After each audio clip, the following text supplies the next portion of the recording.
Nah, kalau yang berikutnya, tadi kan masih gampang ya. Coba sekarang yang ini. Sekarang saya pengen dengar suaranya Bu bercanda loh. Saya pengen dengar suaranya Bu Elis.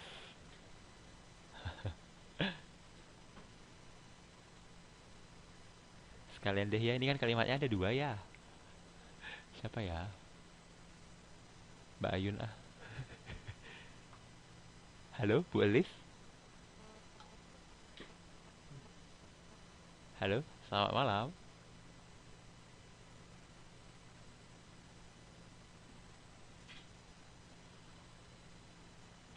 Bu Elis, halo.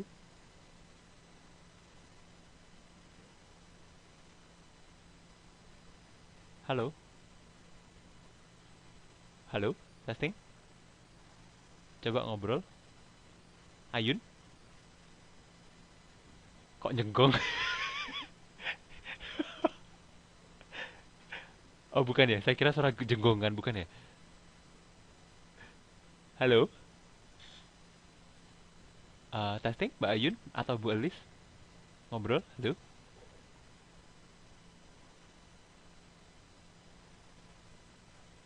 Oke, susah ya? Oke lah, saya takut waktunya habis. Mungkin next time aja ya. Oke, kita langsung aja. Jadi ada yang bisa bantu saya mungkin? Silahkan menurut persepsi Anda, arti dari dua kalimat yang ada di sini apa? Ada he likes, yang pertama dulu deh. He likes Rena better than Mary. Silahkan, artinya apa? Pakai bahasa Indonesia. Jelaskan sekreatif mungkin. Loh, sekreatif mungkin. Itulah. Jelaskan dengan cara Anda, apa maksud kalimat pertama? Silahkan, saudara-saudara.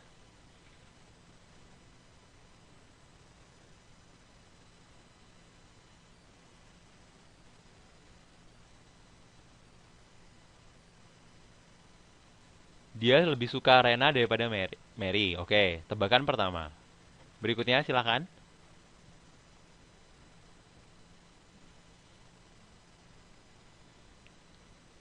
Idem.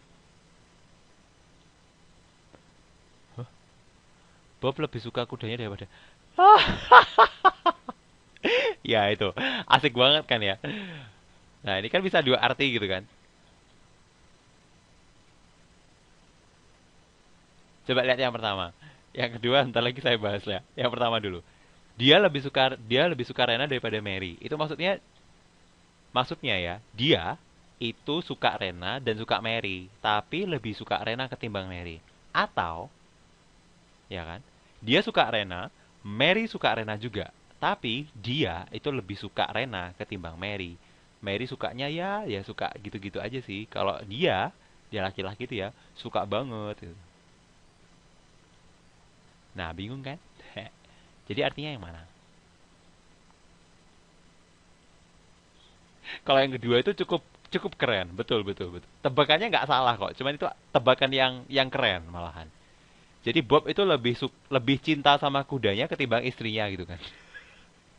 Jadi Bob itu cinta kudanya, cinta istrinya. Cuman kalau sama istrinya ya gitu-gitu aja lah. Kalau sama kudanya itu cinta banget. Atau Bob dan istrinya punya kuda gitu kan. Tapi kalau Bob itu cinta banget sama kudanya. Kalau istrinya tidak terlalu cinta sama kudanya. Gimana? Yang mana? Yang mana? Bingung nggak? Kalau bingung berarti berhasil. Kenapa? Ora. Oh yo, piye Mas, piye Mas. Jadi yang bener yang mana?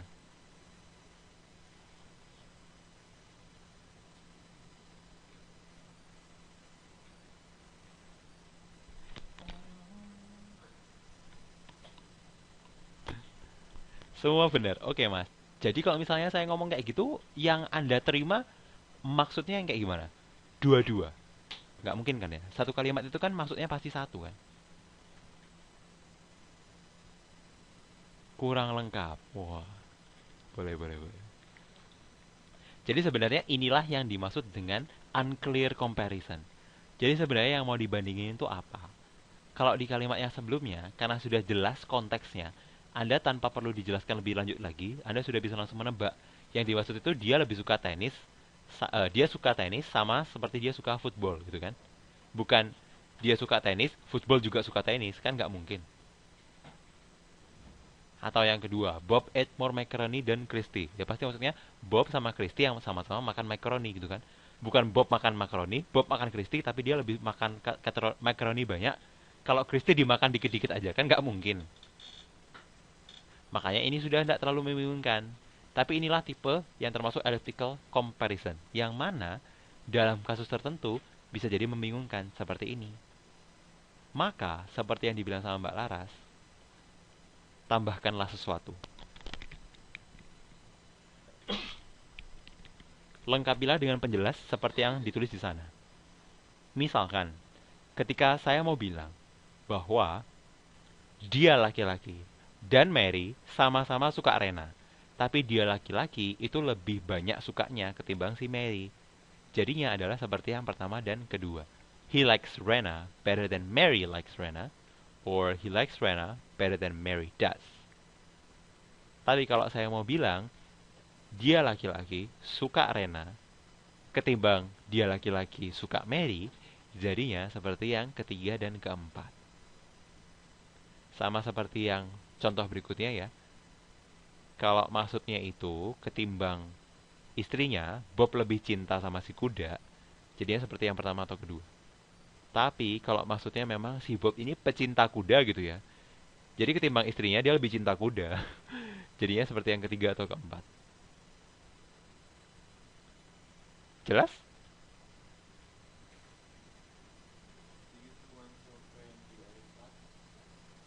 I do. How? Yang berikutnya itu kita punya illogical comparison. Kalau yang tadi kan masih elliptical ya. Ini itu namanya illogical. Jadi gak masuk akal. Sebenarnya ini mirip dengan elliptical yang pertama, yang tanpa perlu banyak dijelasin pun sudah jelas.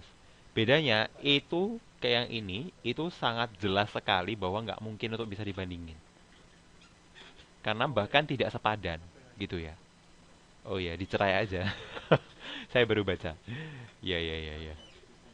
Tapi ada loh contoh yang seperti itu, Mbak Laras. Lebih cinta sama kudanya daripada istrinya itu ada loh, believe it or not. Anyway, jadi balik ke sini ya. Kalau misalkan tadi kan kita masih ngomongin ya contoh-contoh yang masih agak masuk akal itu kan, lebih suka yang kayak gimana.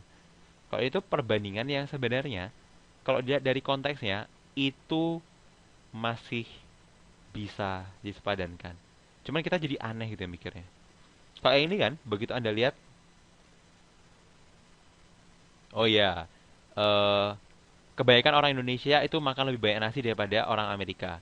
Ketok moto gitu kan, kelihatan mata. Tidak mungkin maksudnya orang Indonesia makan orang Amerika kan nggak mungkin. Gitu ya. Jadi secara otomatis Anda akan berpikir gitu ya, bahwa yang dimaksud itu adalah orang Indonesia makan lebih banyak nasi ketimbang orang Amerika makan nasi. Kalau illogical ya, itu maksudnya masih masuk akal gitu. Dua-duanya masih bisa. Jadi malah bikin bingung. She has a car smaller than her brother. Lah, ini kan masih masuk akal gitu ya maksudnya. Jadi barangkali itu mobilnya kecil banget atau kayak gimana. Jadi ya masih bisa gitu. Jadi masih bingung. Maksud lo jadi itu mobilnya itu lebih besar daripada lebih kecil daripada adik lo. Berarti adik lo gede banget gitu ya.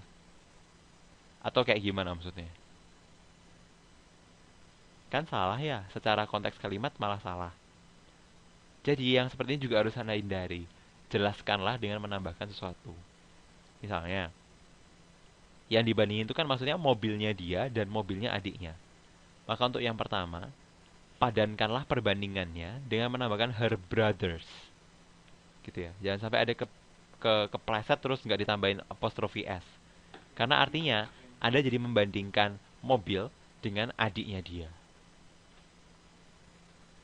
Atau yang kedua, misalkan Mary's grade are better than last year.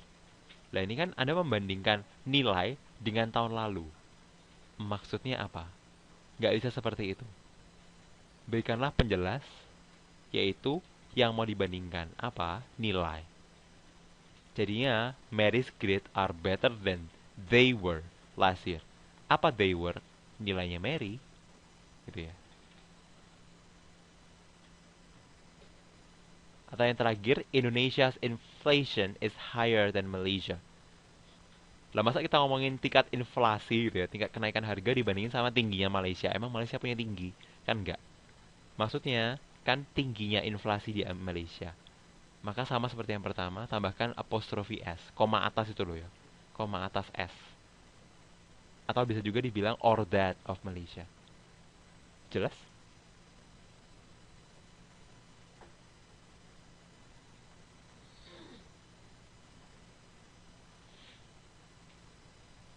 Jelas? Halo? Oke. Nah, itu tadi bentuk yang pertama. Jadi kita ngomongin comparison yang tidak jelas.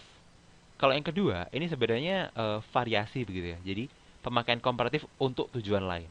Namanya repeating comparative. Pernah ada yang dengar nggak kalau di bahasa Indonesia kita biasanya ngomong makin lama makin cakep, alah. Misalnya kayak gitu.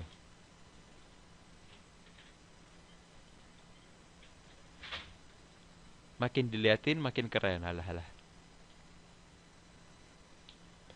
Nah, itu kan menyatakan, ya, well, it's an example. Nggak apa-apa lah ya.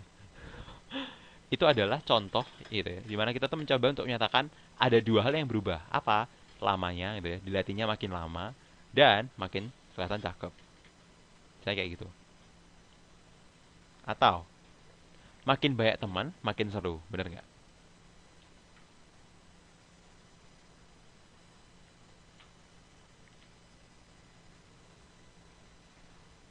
Nah, untuk bentuk yang seperti ini, kalau dalam bahasa Inggris kita bilangnya gimana? Pakailah more. Jadi ini ada yang namanya repeating competitive ya. Comparative. Bentuknya the plus comparative plus koma, the plus comparative lagi. Misalkan di situ ada the more, the merrier. Ini mirip yang tadi saya bilang. Kalau tadi kan saya bilang semakin banyak, makin seru gitu ya. Kalau ini semakin banyak, semakin bahagialah. Ya, semakin senang gitu ya. Itu sedikit dirubah di contoh. The more I sleep, the happier I am. Jadi makin banyak tidur, makin bahagia. Gitu.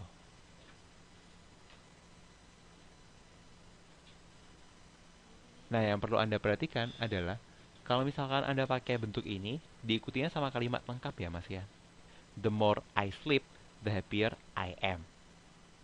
The sooner you start, the more quickly you will finish.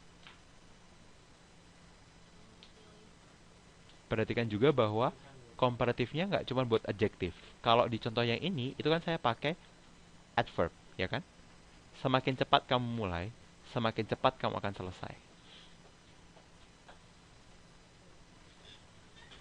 Jadi nggak harus pakai adjektif.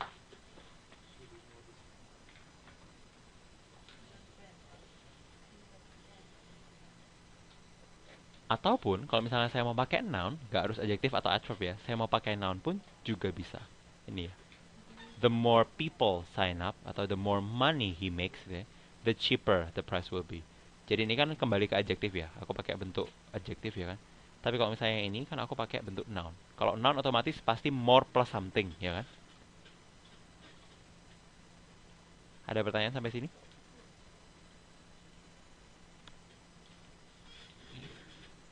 Kalau misalkan di adjektif, ingat loh ya.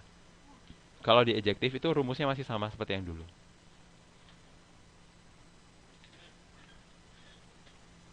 Mana ya? Kayaknya saya ada tulis deh. Bentar. Oh iya, kayaknya masih nanti agak belakang karena masih ada lagi. Jadi ini rumusnya masih mengikuti yang kayak dulu. Kalau cuma satu suku kata atau dua gitu ya, pakainya cheaper, ya kan? Sooner, happier. Tapi kalau misalnya lebih, adjektif, pakai more something. The more beautiful a girl, the more fans she has, misalnya.